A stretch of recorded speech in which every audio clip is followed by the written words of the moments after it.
Good evening বন্ধুরা, আজ হলো 21 জুলাই মঙ্গলবার।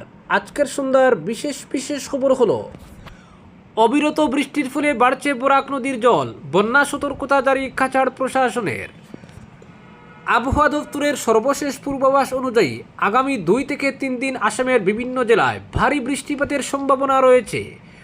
পাশাপাশি গত কয়েক ঘন্টা ধরে কাছাড় জেলায় অবিরত বৃষ্টিপাতের ফলে বরাক নদীর জল বাড়তে শুরু করেছে।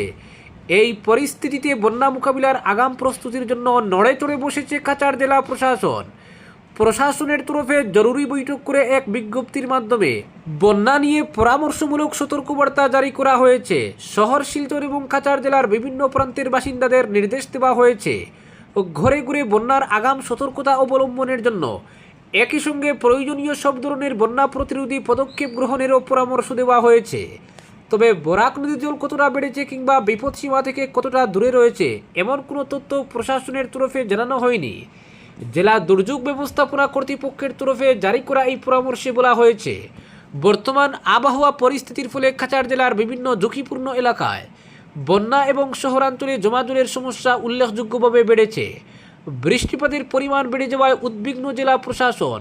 বৃষ্টি যদি অবিরত হতে থাকে তাহলে হয়তো বন্যা পরিস্থিতি দেখা দিতে পারে, কিন্তু এমন পরিস্থিতি যাতে না হয় এর জন্য সব ধরনের প্রতিরোধী ব্যবস্থা সরকার নিচ্ছে। এই আশ্বাস দিয়ে প্রশাসনের তরফে নাগরিকদের বন্যাপ্রবণ এলাকা এড়িয়ে চলতে, বাড়িতে জরুরি সামগ্রীর কিট তৈরি করতে এবং খাদ্য সামগ্রী মজুত রাখতে পরামর্শ দেওয়া হয়েছে।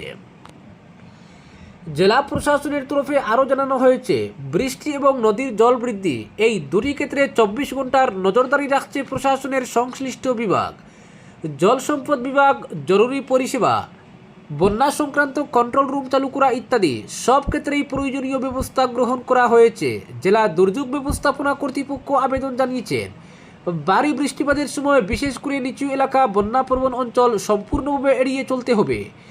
একই সঙ্গে নদী, ঝর্ণা, নালা, ড্রেন, বড় কালভার্ট অথবা জলমগ্ন স্থানের আশেপাশে সাধারণ মানুষের না যাওয়ারও পরামর্শ দেওয়া হয়েছে, কারণ ওইসব এলাকায় জলের স্রোতে হঠাৎ করেই বড়সড় বিপদ হতে পারে। নিরাপত্তার স্বার্থে বলা হয়েছে, বন্যার জল বাড়ির ভেতরে ঢুকে পড়লে সঙ্গে সঙ্গে বিদ্যুৎ সংযোগ বিচ্ছিন্ন করতে হবে। পাশাপাশি বৈদ্যুতিক সরঞ্জাম, গুরুত্বপূর্ণ নথিপত্র এবং মূল্যবান সামগ্রী নিরাপদ ও উঁচু স্থানে সরিয়ে রাখতে হবে, যাতে সম্ভাব্য ক্ষয়ক্ষতি যতটা সম্ভব এড়ানো যায়। সতর্কবার্তায় উল্লেখ করা হয়েছে, বন্যায় প্লাবিত রাস্তা বা জলমগ্ন অংশ দিয়ে হেঁটে, সাইকেলে, মোটর সাইকেল কিংবা ছোটো মাঝারি গাড়িতে করে এবং যানবাহন নিয়ে কেউ যেন যাতায়াত করার চেষ্টা না করেন। সুরক্ষা কিটে শুকনো খাবার, নিরাপদ পানীয় জল, প্রয়োজনীয় ঔষধ, টর্চ লাইট, অতিরিক্ত ব্যাটারি এবং গুরুত্বপূর্ণ নথিপত্র সংরক্ষণ করে রাখতে বলা হয়েছে। বন্যা পরিস্থিতিকে কেন্দ্র করে প্রশাসন যখন যে বিজ্ঞপ্তি জারি করবে এর উপর সাধারণ মানুষকে নজর রাখার পরামর্শ দেওয়া হয়েছে। মোবাইল ফোন পুরো চার্জ দিয়ে রাখতে হবে। স্থানীয় প্রশাসন ও জরুরি পরিষেবার সব ফোন ও মোবাইল নম্বর সঙ্গে সঙ্গে নিয়মিত যোগাযোগে থাকতে হবে। জরুরি সহায়তার জন্য প্রশাসনের বন্যা সংক্রান্ত ল্যান্ডলাইন 0384223929 ও 038422340005 এবং 9401624141 মোবাইল নম্বরে যোগাযোগ করা যাবে। পরবর্তী খবর, অবসরপ্রাপ্ত উচ্চ আদালতের বিচারপতিদের জন্য অবসর পরবর্তী সুযোগ সুবিধা সারা দেশে একরূপ করার লক্ষ্যে জাতীয় নীতি প্রণয়নের উদ্যোগ নিতে কেন্দ্র সরকারকে নির্দেশ দিয়েছে সুপ্রিম কোর্ট। আদালত কেন্দ্রকে একটি উচ্চ পর্যায়ের কমিটি গঠনের নির্দেশ দেয়, যা চালক, নিরাপত্তারক্ষী, সরকারি আবাসন, ভ্রমণকালীন থাকার ব্যবস্থা সহ অন্যান্য অবসর পরবর্তী সুবিধা নিয়ে একটি অভিন্ন নীতির সুপারিশ করবে। প্রধান বিচারপতি সূর্যকান্ত, বিচারপতি জয়মাল্য বাগচি এবং বিচারপতি বি মোহনের বেঞ্চ পর্যবেক্ষণ করে জানিয়েছে, বর্তমানে বিভিন্ন রাজ্যে অবসরপ্রাপ্ত বিচারপতিদের জন্য প্রদত্ত সুবিধার ক্ষেত্রে উল্লেখযোগ্য বৈষম্য রয়েছে। এই প্রেক্ষাপটে আদালত কেন্দ্রের পক্ষে উপস্থিত সলিসিটর জেনারেল তুষার মেহতাকে আগামী 2 সপ্তাহের মধ্যে কমিটি গঠনের নির্দেশ দেয়। একই সঙ্গে কমিটিকে 3 মাসের মধ্যে তাদের সুপারিশ সহ প্রতিবেদন জমা দেওয়ার নির্দেশও দেওয়া হয়েছে। অবসরপ্রাপ্ত সুপ্রিম কোর্ট ও হাইকোর্টের বিচারপতিদের সংগঠনের সভাপতি বিচারপতি বি এস দাবের দায়ের করা আবেদনের শুনানিতে এই নির্দেশ দেয় আদালত। আবেদনে অবসরপ্রাপ্ত বিচারপতিদের নিরাপত্তা এবং অন্যান্য সুযোগ সুবিধায় বিদ্যমান বৈষম্যের বিষয়টি তুলে ধরা হয়। শুনানির সময় প্রধান বিচারপতি প্রশ্ন তোলেন, কয়েকটি রাজ্যে চালক ও নিরাপত্তারক্ষীর জন্য যে আর্থিক বরাদ্দ দেওয়া হয় তা বাস্তব পরিস্থিতির সঙ্গে সামঞ্জস্যপূর্ণ কিনা। তিনি বলেন, মাসিক ৪৫ থেকে ৫০ হাজার টাকায় একজন চালক ও একজন নিরাপত্তারক্ষীর ব্যয় নির্বাহ করা কার্যত সম্ভব নয়। পাশাপাশি তিনি মন্তব্য করেন, রাজ্যভেদে সুযোগ সুবিধার এই বৈষম্য দূর করতে একটি অভিন্ন নীতিমালা প্রয়োজন।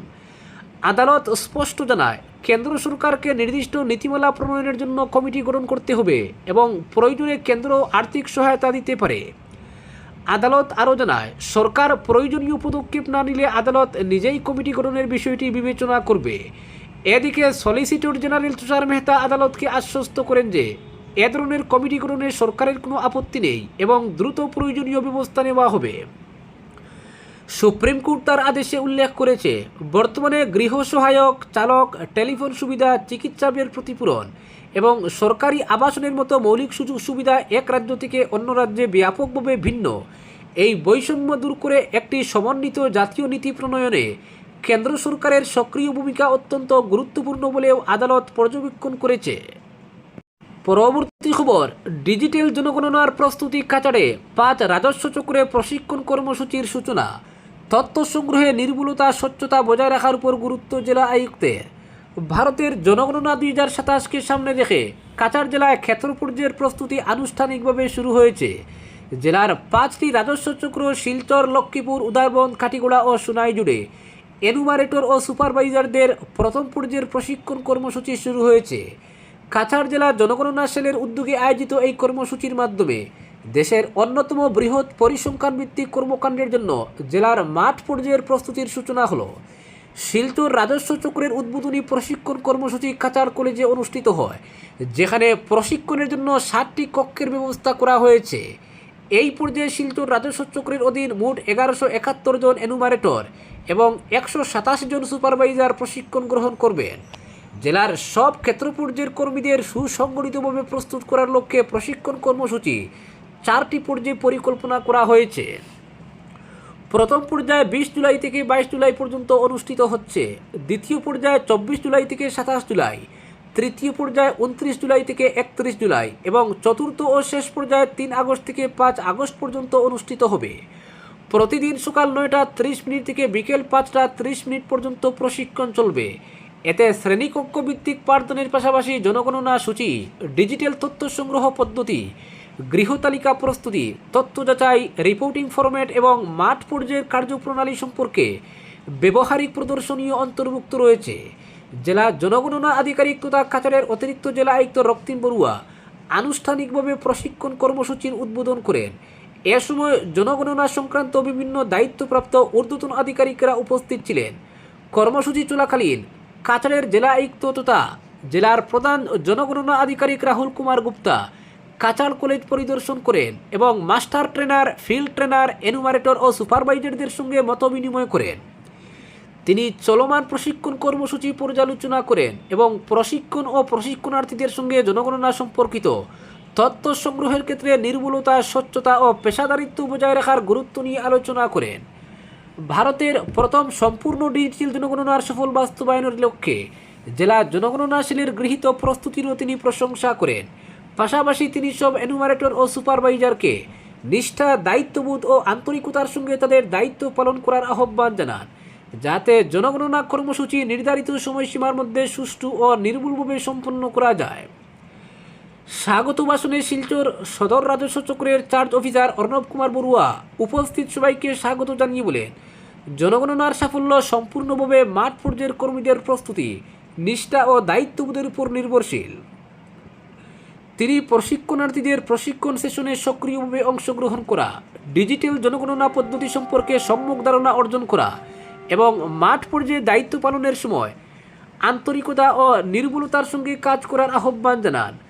মূল বক্তব্যে জেলা জনগণনা আধিকারিক তথা কাছাড়ের অতিরিক্ত জেলা আয়ুক্ত রক্তিম বড়ুয়া বলেন, জনগণনা ২০২৭ দেশের ইতিহাসে একটি যুগান্তকারী অধ্যায়, কেননা এই প্রথমবারের মতো জনগণনা সম্পূর্ণ ডিজিটাল প্ল্যাটফর্মের মাধ্যমে পরিচালিত হবে। তিনি বলেন, জনগণনার তথ্যের গুণগত মান ও নির্ভরযোগ্যতা সম্পূর্ণভাবে মাঠ পর্যায়ে সঠিক তথ্য সংগ্রহের উপর নির্ভর করে। তাই তিনি সব এনুমারেটর ও সুপারভাইজারকে ডিজিটাল অ্যাপ্লিকেশন, জনগণনার কার্যপদ্ধতি এবং সরকারি নির্দেশিকা সম্পর্কে সম্পূর্ণভাবে দক্ষ হয়ে ওঠার পরামর্শ দেন। পাশাপাশি জনগণনাকে সফলভাবে সম্পন্ন করতে সাধারণ মানুষের পূর্ণ সহযোগিতারও আহ্বান জানান। প্রশিক্ষণের কারিগরি অধিবেশনগুলি পরিচালনা করছেন প্রশিক্ষিত ফিল্ড ট্রেনাররা, যারা গত জুন মাসে অনুষ্ঠিত 2টি ব্যাচের মাস্টার ট্রেনার প্রশিক্ষণ কর্মসূচিতে অংশগ্রহণ করেছিলেন। কাছাড় জেলার মোট 57 জন field trainer master trainer doctor Gangesh Bhattacharya ও সুরজিৎ আচার্যের কাছ থেকে প্রশিক্ষণ গ্রহণ করেন।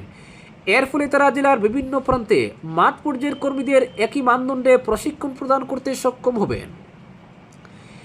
এই প্রথম জনগণনায় সাধারণ নাগরিকদের জন্য নির্ধারিত অনলাইন জনগণনা পোর্টালের মাধ্যমে স্বগণনা করার সুযোগ রাখা হয়েছে। আগামী 2 আগস্ট থেকে 16 আগস্ট 2026 পর্যন্ত নাগরিকরা নিজেরাই অনলাইনের মাধ্যমে তাদের পরিবারের তথ্য আপলোড করতে পারবেন। এরপর 17 আগস্ট থেকে এনুমারেটররা বাড়ি বাড়ি গিয়ে গৃহতালিকা প্রস্তুতি শুরু করবেন এবং প্রয়োজনীয় তথ্য যাচাই ও সংগ্রহ করবেন।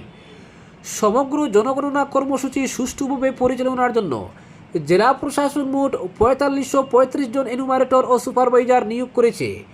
জনগণনা 2টি পর্যায়ে সম্পন্ন হবে। প্রথম পর্যায়ে অর্থাৎ গৃহতালিকা প্রস্তুতি চলবে 15 সেপ্টেম্বর 2026 পর্যন্ত। দ্বিতীয় পর্যায়ে অর্থাৎ জনসংখ্যা গণনা অনুষ্ঠিত হবে ফেব্রুয়ারি 2027-এ। কর্তৃপক্ষ সাধারণ মানুষের প্রতি আহ্বান জানিয়েছেন, যেখানে সম্ভব সেখানে স্বগণনার সুবিধা গ্রহণ করার পাশাপাশি এনুমারেটরদের বাড়ি পরিদর্শনের সময় পূর্ণ সহযোগিতা করার জন্য, যাতে জনগণনা কর্মসূচি সুষ্ঠু, নির্ভুল এবং নির্ধারিত সময়সীমার মধ্যে সম্পন্ন করা যায়। আজকের বিশেষ সংবাদ এখানেই সমাপ্ত।